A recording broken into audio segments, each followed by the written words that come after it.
Hey, if you have a Bible, and I hope that you do, grab that and meet me over in 1 Samuel chapter 18. 1 Samuel chapter 18, we're going to cover a lot of ground today. We're going to be in a couple different chapters, and I'm going to show you an overview of those things. But meet me in 1 Samuel chapter 18. You know, life was good for a man named Horatio Spafford. He was climbing the corporate ladder of success and living the American dream. Matter of fact, he had become so successful that he was personally funding the ministry of D.L. Moody. If you've ever heard of Moody Institute or Moody Bible, or he was funding the ministry of D.L. Moody as Moody was traveling all around the world and preaching the gospel. This man had found his life to be so successful that out of his monetary means, he's coming behind another man and he's finding a lot of fulfillment in that. All that was incredible for him until he got to 1871. In 1871, the Great Chicago Fires came through the city of Chicago and decimated his business, decimated all of his funding. He was so distraught that he decided that him and his family needed to go on a family vacation. Well, they pack up, they move, they travel over to New York City where they're going to get on a ship and they're going to head over to London where Moody is preaching and going on these revivals. And they decide they're going to spend the next month or so traveling around London with him because they just need to reset. Well, they get on the boat, they head to New York City, and Spafford gets a telegram that there is a meeting in New York City that he needs to attend, a business meeting, because this is going to change his fate. It's another business opportunity. He's hit the highest of highs down to the lowest of lows. Now he's back up in New York, and he sends his wife Anna and his 4 daughters on a ship ahead of him to London in order to meet them there as he's going to go into this business meeting. Well, just a couple days later, on November 22nd, 1873, the vessel that his wife and 4 daughters was on, just 12 miles off the coast, sinks. 200 people aboard that ship all die. His 4 daughters die. Anna's the only one who survives. She reaches land and she sends her husband a message that says, "Saved alone, what shall I do?" Y'all, the highest of highs and the lowest of lows, he's seen them both. He was super wealthy, he was successful. It seemed like God was blessing him, and then next thing you know it, there's a horrific fire that sends him on to New York, and in New York, he gets another opportunity, and it seems like he's back on the mountaintops. And then the lowest of lows, well, he decides that he needs to go to London and meet his wife there, and he needs to see her, and he needs to be with her like any good husband would do. He boards a ship, and as that ship is making its way across the Atlantic Ocean at the very, very spot that ship, the other ship, had wrecked, he asks the captain to stop for just a second, and he writes these words. Maybe you've heard them. "When peace like a river attendeth my way, when sorrows like sea billows roll, whatever my lot thou hast taught me to say, it is well with my soul." Horatio Spafford's the one who wrote that great hymn. On that day, as he's sitting over there, over the Atlantic Ocean, looking at the very place that his 4 daughters had perished. Y'all, one of the things I know about life is this. Life is all about ups and downs, isn't it? Roller coaster rides of emotions where you feel like you're getting jostled back and forth, and you feel like just one moment you're on the mountaintop of success and the next moment you're sinking down into despair. And if you're anything like me, in those very moments you're sitting there wondering, God, where are you? Where are you? Here's my question for you today. What do you do? What do you do when life feels like a roller coaster? What do you do whenever it feels like you're just going like this? See, King David was anointed by Samuel to be the next king of Israel. This is a mountaintop moment, right? He's got all of his brothers lined up one by one. Samuel's like, that ain't the guy, that ain't the guy, that ain't the guy. David comes in from being a shepherd. He's anointed king. And then what happens? His dad, Jesse, sends him back out to the sheep for 7 years. I would say that's a valley. Next thing you know, his dad tells him to go send his brothers a charcuterie board on the battlefield. He goes out there, fights Goliath, mountaintop. After he fights Goliath, over the next several chapters, King Saul is going to try to kill David. Valley. Over and over and over again, what you see is David's life is a consistent reminder that life is messy. One of the reasons why I love the Bible is because the Bible is real. Like, I don't know about you, but if I were David, I would feel pretty ticked off at this moment. I'd be like, God, you told me I was going to be king. You told me that all this was going to be mine. I sat there and I believed you. I was faithful to you. 7 years in the wilderness. I did exactly what you asked me to do. And the moment that things seemed to be on the up, Saul's throwing a spear at my head. Like I don't know. Maybe that's how you feel right now. Maybe you feel like you're on this emotional roller coaster where you're just crushing it financially, right? You're here in Milton, Georgia, and if you're here, because half of you on fall break right now, the other half of you here, you feel like, man, it just seems like every time I get ahead in life, I get sick, my kids walk away, I get beat up on, and it's like rinse and repeat over and over and over again. If that's you, let me just remind you that life is a continual battle. It is. Like Mike Tyson said, everybody's got a plan until they get punched in the face, right? David continues to get punched in the face, and what I want you to see is that you have to learn how to fight these battles, and over the next couple chapters, what I'm going to show you is that God's got a way for you to do that if you'll just pay attention, and here it is. I'm going to give you the punchline up front. You don't fight the battles. He fights them for you and through you and with you. He's going to do that for David through his friends, through his community, and he's also going to do it through miraculous means. So if you're fighting right now and you feel like you're just in the middle of this valley, or if you're on the mountaintop, what I need you to understand is this: there is an enemy and he's trying to take you out, and he's going to continue to try to take you out. And if you feel that way, you're in a good place, and here's why. Listen, God, I need you to hear me say this clearly. God doesn't save you from your circumstances. Contrary to popular belief, God does not save you from your circumstances. God saves you, or he meets you in your circumstances. That's going to be the key to David's life over and over and over again, and it is the key to your life. God doesn't save you from your circumstances. God meets you in your circumstances. Y'all, you see this all the way throughout the Bible. When the disciples are on the storm of life and it just seems like everything's going wrong, Jesus doesn't take them out of the storm. He meets them in the storm. When Moses is in the wilderness, he doesn't say, hey, guess what, buddy? I'm going to give you another set of circumstances. No, it's go back. Go back, and I'm going to be with you. Y'all, over and over again, when Jesus is in the Garden of Gethsemane, and he's like, God, if there's any other way. And God's like, there's not, but I am with you. Which is actually the last thing he tells every single one of us, is I am with you to the very end of the age. It is a promise that his presence fights your battles. And as you go through this world, what you get is as you're in these positions, he gives you joy.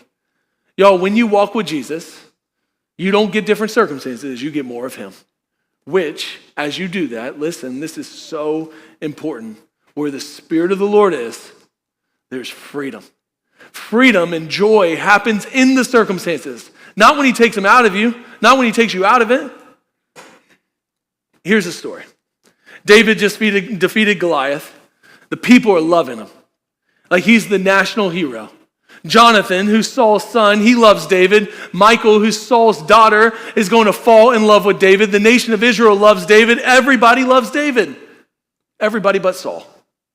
Saul gets jealous because he needs all the credit. By the way, that's what insecure leaders do. If you don't know this, insecure leaders always want all the credit for themselves, and they're never willing to give anybody else the time of day to get their own credit. And because of that, what ends up happening is insecure leaders create insecure teams, and insecure teams always fail. Saul gets ticked off. He's looking at David, and he's like, David's the hero. I should have fought Goliath. Everybody's looking at him. They're not looking at me. So what he tries to do is 4 times in this chapter, he tries to kill David. 4 times. And over the next 2 chapters, he's going to continually try to kill David. So let me just say this really quickly. Because before we get to David and his story, what you're going to see is you're going to see Saul's complete unraveling.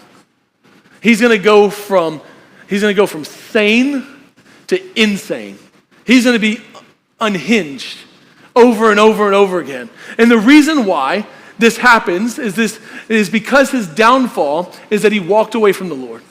And for many of you, listen, before we even get into David, you need to ask yourself the question, is my isolation from the Lord driving me crazy?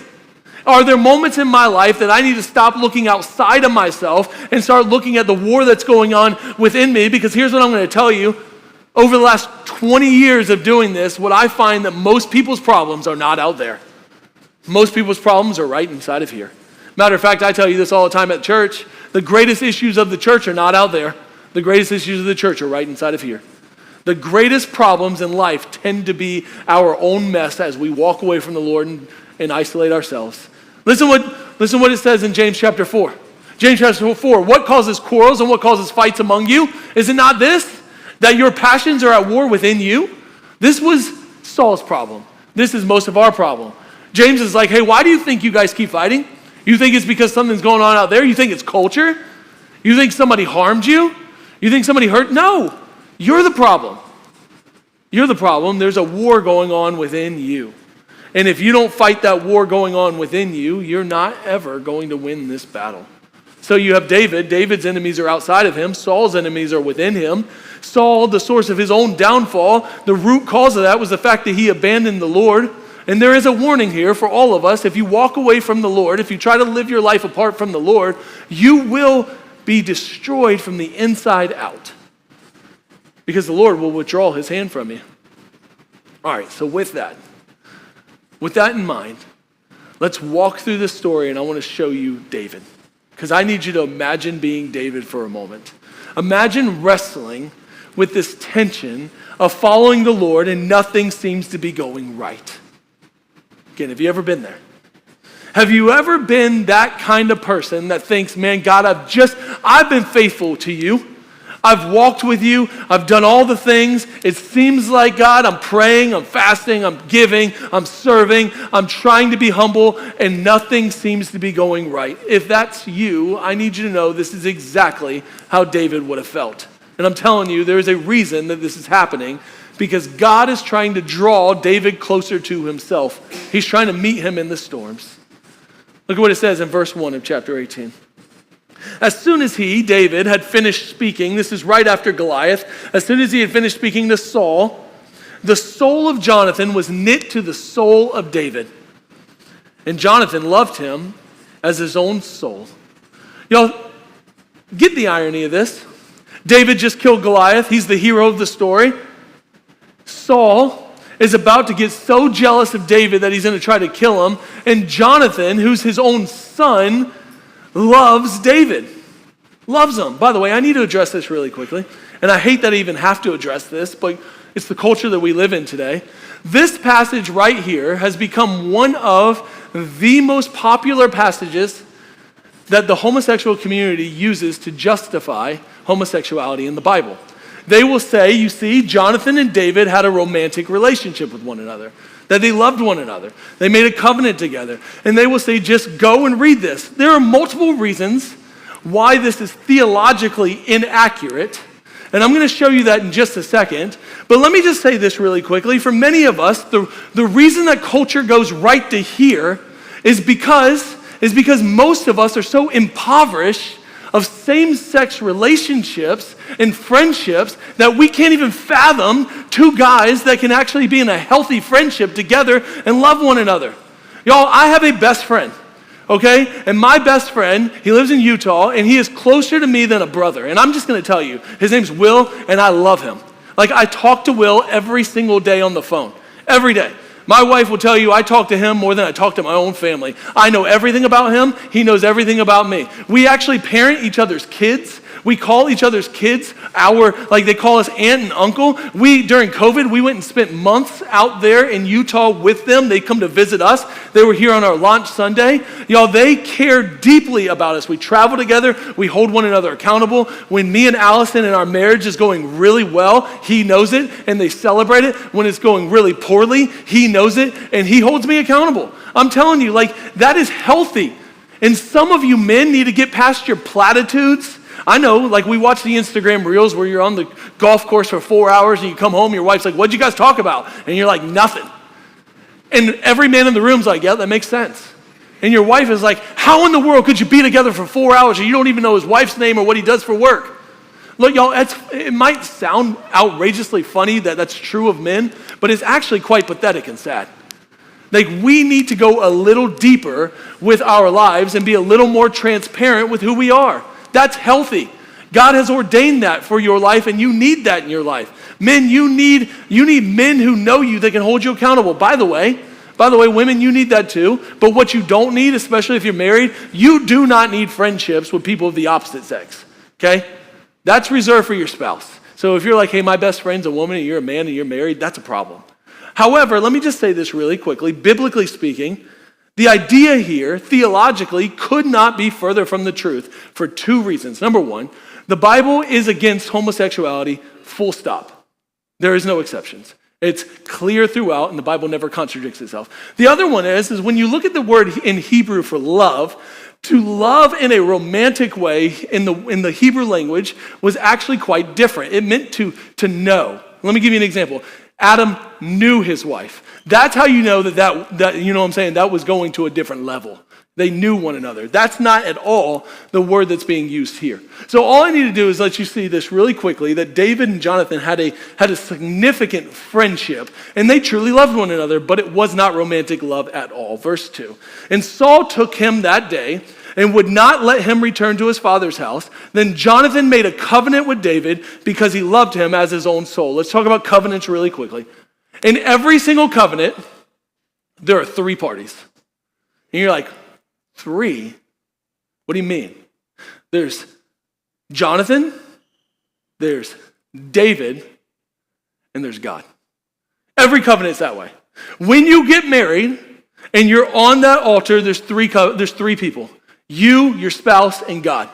When you make a covenant with the church, there's three people. Y'all, covenants are significant. By the way, back in those days when they would make a covenant, here's what would happen. They would take an animal, they would kill the animal, they'd cut the animal in half, and they'd both pass through the animal in the middle of it, signifying that if anybody breaks the covenant, that there would be significant price to pay.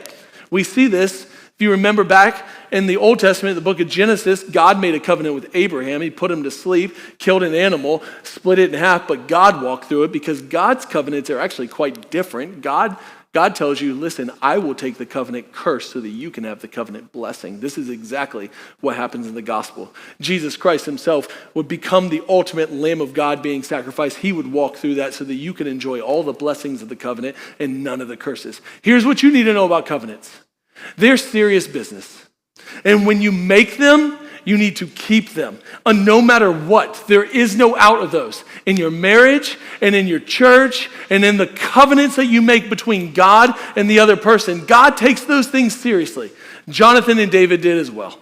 Verse 4, and Jonathan stripped himself of his robe that was on him, and he gave it to David, and his armor, even the sword and the bow that was in his belt. Jonathan not only loved David, not only made a covenant with David, watch this, Jonathan is now relinquishing his rights to the throne. He's taking off his royal robe and he's laying it down in front of David saying, you are the rightful king. And I need you to know that nobody does this. Nobody self-sacrifices their rights like this. One commentator said it like this: the deed that was done on Jonathan's part was an act of faith. Only faith makes us willing to be the lesser. Faith causes us to surrender our rights that we pretend to have over against the Christ who is truly Israel's king. Y'all, this is biblical and it's humbling. The Christian life is all about surrendering the rights that you think you have in order to raise up other people. I'm just telling you. I wish I'd have preached this 4 years ago during COVID. We're so American in our response to things that we think, that's my rights. And Jesus is like, I lay down my life for you and you can lay down your life for others. Take up your cross and follow me, he says. This is a biblical picture of what it looks like to submit to God. David is God's man. Jonathan recognizes that and he submits to him. And listen, y'all, I need you to understand this. In this story, you aren't David. I've told you this numerous times. Jesus is David. So what you have to understand is you have Jonathan and you have Jesus, who's the rightful heir to the throne, and Jonathan starts to recognize this and he steps off of the throne because he's like, this is yours and you are God's anointed. Let me just ask you, do you love Jesus like that? Are you willing to take off your robe, step off of the throne of your life and say, you are the rightful heir to the throne, and yes, it's my right to be the ruler of my own life, but I recognize that this is your kingdom, and your kingdom come, your will be done on earth as it is in heaven. So David, verse 5, and David went out and was successful wherever Saul sent him, so that Saul set him over the men of war. And this was good in the sight of all the people and also in the sight of Saul's servants. All right, so you see it. Jonathan loves David. He takes off his throne. He gives the robes to David. David becomes a military hero. Everything seems to be going his way. Mountaintop experience. And then you have Saul over here, who's an insecure leader who doesn't really know how to deal with this, and I can't imagine what it felt like to be him. And he's going to war, and he's fighting battles, and God's continually giving him success. Well, verse 6, and as they were coming home, when David returned from striking down the Philistine, that is Goliath, and the women came out of all the cities of Israel singing and dancing to meet King Saul with tambourine and with songs of joy and with musical instruments. And the women sang to one another as they celebrated. Saul has struck down thousands and David his tens of thousands. And Saul was very angry, and the saying displeased him. He said, they have ascribed to David 10,000s and they have only ascribed to me thousands. And what more can he have but the kingdom? That seems a little aggressive, doesn't it, Saul? Saul, from that day forward, eyed David. Can I just say again, that's what insecure leaders do. What Saul should have done, he should have recognized at that very moment that David's success was Israel's success, and he's the leader of Israel, which means that guess what? He's getting the credit anyway. I try to teach people all the time, especially younger people in ministry, is when you elevate the people around you, the whole thing gets better, and at the end of the day, you look more humble, and people praise you for other people's success. But Saul couldn't do that. By the way, these women were not actually making fun of King Saul. They were praising him.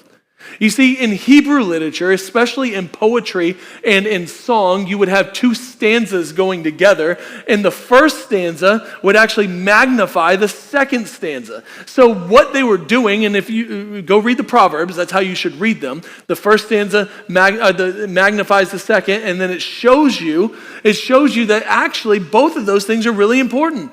So Saul, of course he was first because he's king. So the women would have listed him first because that's honoring to him. And they would have said, guys, you're both awesome and I'm praising you. Except he could not see that. He couldn't see it because he feels like he has to get all the credit for himself. And when he did that, he's the only person that succeeds. See, if Saul really cared about Israel, he would have realized that Israel's success was his success and it was God's success and the whole nation was better because of it. Instead, he has to get all the credit. And because he's insecure, he can't build teams and he doesn't empower other people to step into their callings. And now he's going to want to kill him. Let me just ask you real quick, what kind of leader are you? Most of you are pretty successful in your business world that you live in. What kind of leader are you? Like deep down in your heart, when the person next to you gets the promotion or the credit, do you celebrate them or are you jealous of them? Is there this inner Saul inside of your heart? Or can you truly celebrate the wins of others? See, if you have to take credit for everything and you cannot fade off into the background, listen to me, not only are you insecure, but the entire organization will suffer. Saul becomes unhinged from this point forward. From this day forward, he's going to do everything that he can to crush David. Matter of fact, one of the things he's going to do is he's going to make David in charge of this massive military unit. And you might think, that's awesome, that feels like a promotion, but it's actually not what he was trying to do. What Saul was doing is he's thinking, if I just put David on the front lines, statistically speaking, at some point he's going to die. And then I'm not going to have to worry about it. By the way, This is exactly what David does to Uriah in the future when he's stuck in his sins. So he does that. It does not work. And then Saul continually tries to do all these other things. He is going to become unhinged. He's going to get this tormenting spirit inside of him. And remember, David comes and he plays an instrument in front of him. He's playing and then he throws a spear at his head twice and misses. Saul gets so angry that he tries everything that he can to fight David. And the entire time, in the background, the Bible says that God was the one who was doing it. Why? Why? Can you imagine how David felt? He gets anointed as king, mountaintop. Goes back to the shepherd, valley. Fights Goliath, mountaintop. Spear thrown at his head. I'd say that's a valley. Gets promoted to commander of the armies of thousands, mountaintop. And over again, it's like he's getting tossed one way or another. And I don't know about you, but if I'm David, I'm sitting there in those caves running for my life saying, God, where are you? Where are you? You know where he was? He was right there with them the entire time. God's the one who's creating the experience.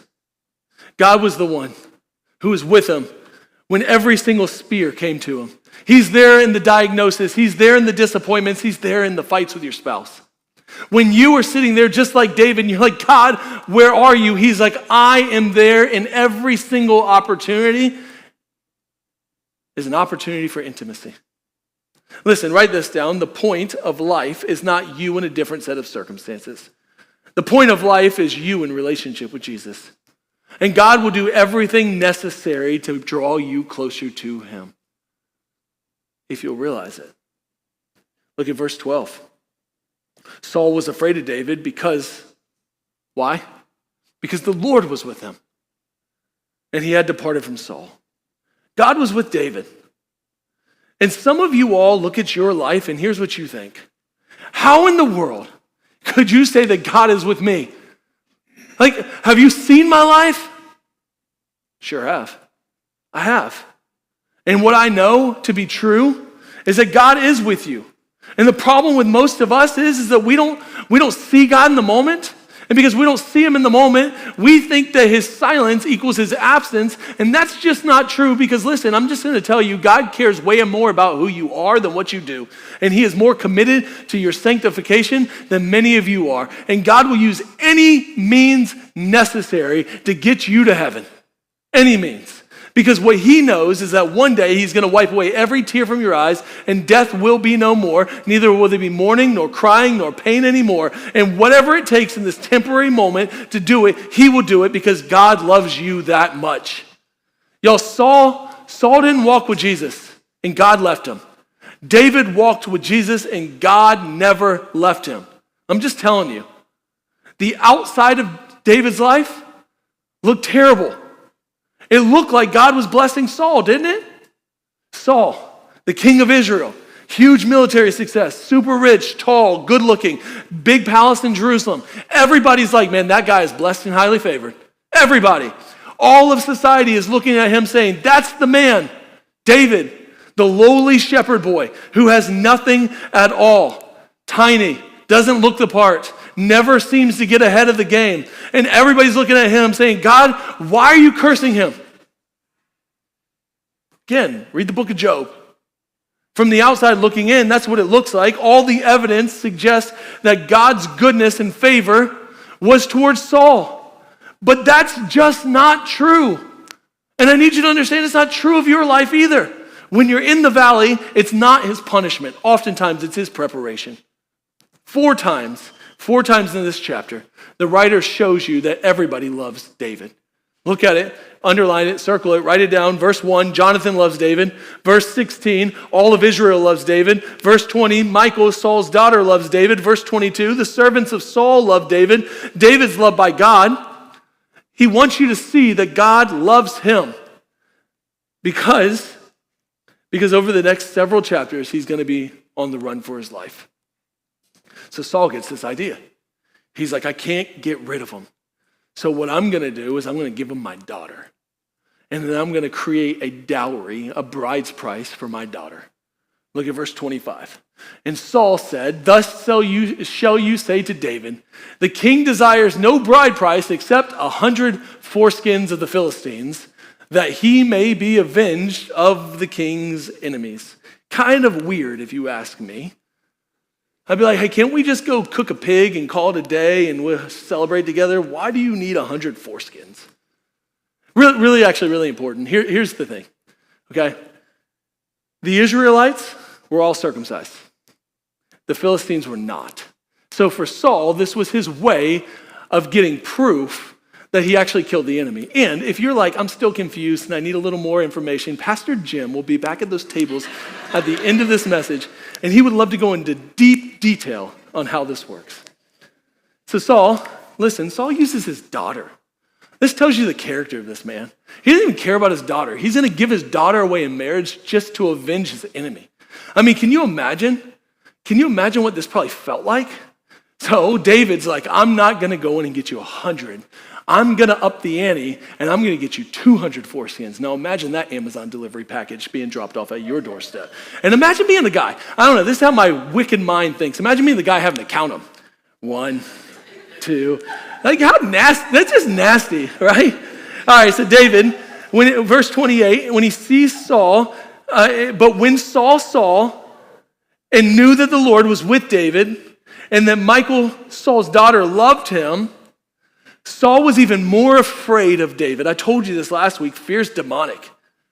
So Saul was David's enemy continually. What's crazy about all of chapter 19 is David has no clue that Saul is actively trying to attack him. And the character of David, you're going to see throughout the rest of this book, is that he serves his leaders no matter what. Chapter 19, verse 1, everything changes. And Saul spoke to Jonathan, his son, and to all the servants that they should kill David. But Jonathan, Saul's son, delighted much in David. And Jonathan told David, Saul, my father, seeks to kill you. Now everyone knows. Cat's out of the bag. David knows, Jonathan knows, all the servants know, and yet Jonathan is more committed to David and David's life than he is to his father. Why? Why? Because he made a covenant. Let me just tell you, oftentimes in life, things get hard, especially when you make covenants. But here's the deal. God doesn't give you an out in those covenants. Okay, you hear what I'm saying, some of you?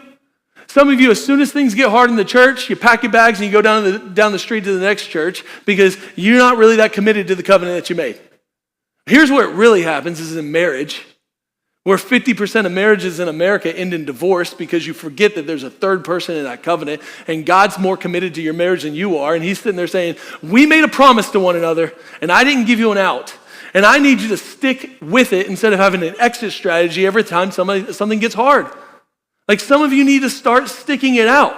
You think this was easy for Jonathan? Jonathan knew that his own head was on the line for trying to defend David. His dad was unhinged, and yet he did it anyway because he dug in with integrity and he fought for the things that he knew were right, and that's Christ-likeness. Just this week, I was asked like, hey, how do you define biblical manhood? Right here. You want me to define biblical manhood for you? It's this. Start being sacrificial. Start being loving. Stay committed to the things that you said that you're going to do and have integrity and act like men. Y'all, I'm just telling you, America, our greatest issue right now is that we are void of men that act like men, that give financially to the causes of God, that serve sacrificially, that are committed to their spouse, that lay down their life like Ephesians 5 says for their spouse and makes their spouse look like Christ in the church. We're selfish men as a whole society. You want to fix the problems? Stop worrying about what the government's doing because they're nut jobs anyway, and worry about being a man. And we'll fix the whole thing. Let me get off my soapbox here. So David runs. He runs, and again, Saul tries to kill him. He hides out. Jonathan goes back and he speaks sense into his dad, and he relents. And David comes back, and Saul has another episode, throws a spear at his head again. By the way, he stinks at throwing spears, but David runs again. He goes to his home, and Saul tries to convince his daughter, Michal, to make sure that she has him in bed so that he can come and kill him. Well, she tells him and then leads him out of the city walls, lowers him down. By the way, I can't prove this, but I think it's the same city walls that Rahab the prostitute led the spies down, which would have been fantastic and significant because that is David's lineage that goes all the way through to where Boaz has a son named Obed. Obed has a son named Jesse. Jesse has a son named David. It would just be, that's just how God works. And so he escapes for his life, and he runs to Ramah, where Samuel is. And Saul continues to try to chase after David. So he sends two groups of people to go find David. And both of these groups of military leaders, when they get there, they start prophesying. Look at verse 20. Then Saul sent messengers to take David, and when they saw the company of the prophets prophesying and Samuel standing as the head over them, the Spirit of God came upon the messengers of Saul, and they also prophesied. Like God's now intervening miraculously. By the way, when you hear the word prophesy, don't think like they were given prophetic visions. Just think that God was making them speak. It was kind of just a normal way of doing that. Here's the point. God's continually protecting David, even when the world doesn't notice it. Mountaintops and valleys, it's all intentional. God uses Jonathan to protect David. God used Michal to protect David. God used miraculous means to protect David. Listen to me. You aren't David, but, write it down, God uses ordinary and extraordinary means to protect all of his people. Your friendships, your spouse, even the miraculous are there on purpose. That's why you need community. Y'all, you probably can't see it. All David saw was chaos and confusion, right? The brother's on the run for his life. He can't even go home without somebody trying to kill him. But God continues to remind him, I've got you. And he reminds you of the same exact thing. So what does Saul do? Saul's like, dude, if nobody can do it, I'm going to go kill him myself. I'll take care of it. So what does he do? He heads off to Ramah to go and find David, and God makes Saul prophesy too. Look at verse 22. Then he himself, that is Saul, went to Ramah, and he came to the great well of Seku. And the Spirit of God came upon him also. And as he went, he prophesied until he came to Naioth in Ramah. And he too stripped off his clothes, and he too prophesied before Samuel, and he laid naked all day and all night. Thus it is said, is Saul also among the prophets? What in the world is going on here? Listen, here's what I need you to know. If you are an enemy of God's people, you are an enemy of God. And God protects his people. He always does.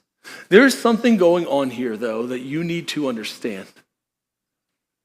You need to notice something significant. Here it is. You see that it says, hey, if you have a Bible, and I hope that you do, grab that and meet me over in 1. Folks, thanks so much for watching. We'd love to invite you to join us on Sunday morning for our corporate gathering. We're located off Highway 9 in Milton, just north of Alpharetta. If you want to learn more about City Church, look us up, citychurchga.com. And if you'd like to get plugged in here, download our app. We end all of our gatherings in exactly the same way, commissioning folks to go out and be the hands and feet of Jesus in the community. And so with that, folks, you are sent.